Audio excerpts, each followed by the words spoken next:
Today, I want to take you on a walk through a neighborhood in the United States, specifically Philadelphia, Pennsylvania. There's an area long known for its complex social problems, Kensington. When we mention this name, some people might immediately conjure up images of streets lined with tents, people sitting on sidewalks with blank stares, small alleys with faded graffiti-covered walls, and an atmosphere that feels heavy to look at.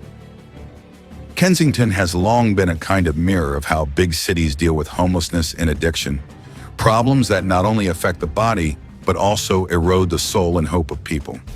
Let's delve deeper. Imagine a morning in Kensington. The air is still chilly, the streets are wet from the night's rain, and along the sidewalks are dozens of people sleeping on cardboard boxes or thin blankets. Some are wrapped in worn sleeping bags, while others simply lie there, as if their bodies are too exhausted to seek a safer place. The sound of city traffic is faint, but here, along Kensington Avenue, the world seems to move at a different pace. The passing of trams and cars in the distance made little difference. Instead, all that could be heard were soft coughs, unsteady footsteps, and the quiet conversations of fellow homeless people. Life here is harsh. Many people have lost their homes due to rising rents, job losses, or mounting personal problems. Others have fallen into a cycle of addiction that has left them lost their way, their families, and even their very identities.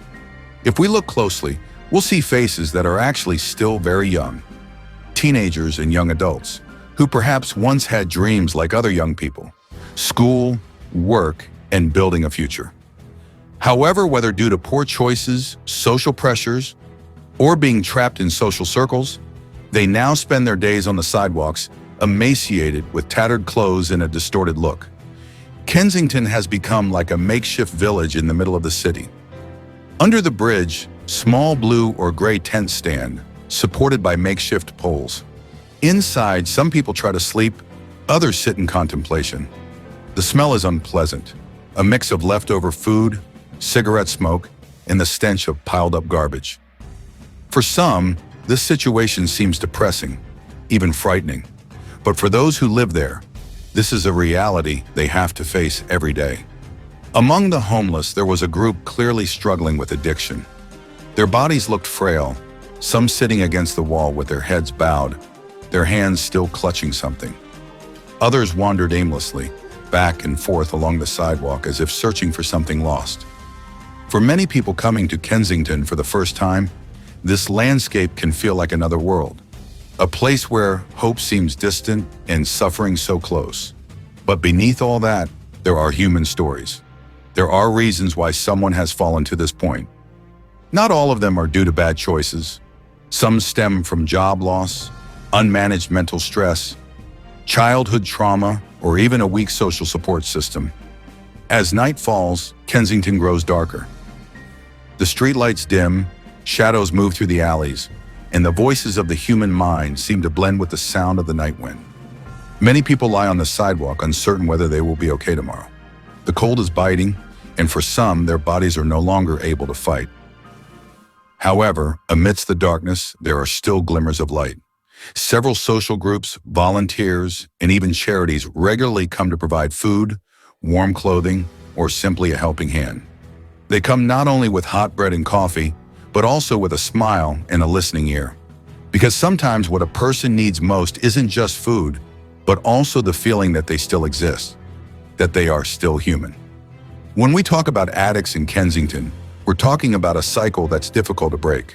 Someone trapped in addiction often isn't unaware of the consequences. They know, they're aware. However, their bodies and minds are already in a state that's difficult to escape without serious help. This is where we see the crucial role of rehabilitation systems, family support, and more humane government policies. Unfortunately, not everyone gets that opportunity. Many of them have long been neglected. They're just a daily sight in the city with no one truly caring. Yet behind those skinny bodies and dirty clothes, there are people who once had stories, dreams, loves, and futures. Kensington, after all, is more than just a place. It's a symbol of social pain, a symbol of how economic inequality, mental health issues, and a weak response system can create a space where thousands of people live without direction. And as an observer, I don't want to just show the dark side, because there's always another side, hope. As long as there are people who care, as long as there are communities who step in, and as long as there are voices willing to speak up for them, there's always a chance for change. That change may not come quickly.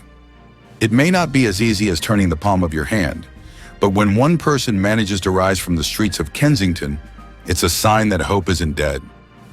When someone who once slept on the sidewalk manages to enter a rehabilitation program, find a job, and slowly rebuild their life, it means there's still light. And those of us who are far away, as spectators, as listeners, as fellow human beings, have a small role to play. To not judge. To see them not just as homeless or addicts, but as human beings with complex stories, with deep wounds, and with an equal right to a decent life. When we talk about Kensington, we're also talking about the face of humanity, about how modern civilization still has a dark side that we must face together, about how a city filled with skyscrapers can hide alleys of suffering beneath its surface. At the end of this journey, I want to invite you to reflect. What we see in Kensington is just one part of a wider world. In many countries and many cities, similar problems exist: homelessness, addiction, poverty. These are not just statistics, but real faces struggling every day. And perhaps by understanding their stories, we can be more grateful for the life we have and at the same time more caring for others. Because anyone can fall, and everyone deserves a second chance.